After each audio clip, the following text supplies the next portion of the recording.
Hello बच्चों, let's see this question. The correct order of absorption of gases studied will be. यहाँ पर gases दी गई हमारे पास NH3, SO2, CO2 and HCl। चारों gases में order क्या होगा एब्जॉर्प्शन का?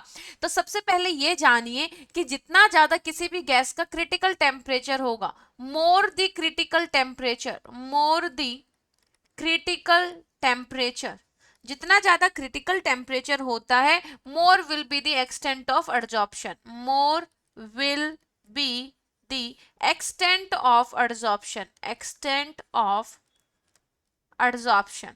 ठीक है, तो यहां पर जितना ज्यादा आपका क्रिटिकल टेम्परेचर होगा उतना ही ज्यादा एक्सटेंट ऑफ एब्जॉर्प्शन। अब सबसे पहले ये देख लेते हैं कि क्रिटिकल टेम्परेचर क्या होता है।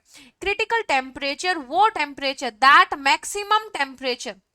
maximum temperature at which a gas can be liquefied, a gas can be liquefied, a gas can be liquefied by pressure beyond which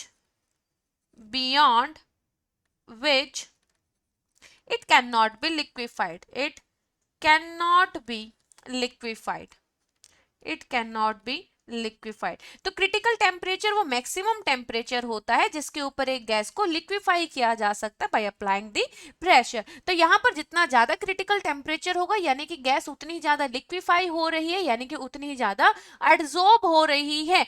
more the TC, more critical temperature, more will be the van der Waals forces, more will be the van der Waals forces. तो यहां पर अगर हम बात करते critical temperature of the gases का order, तो SO2 is greater than NH3 is greater than HCl is greater than CO2। तो यही वाला ऑर्डर हो जाएगा हमारे लिए एक्सटेंट ऑफ एब्जॉर्प्शन का।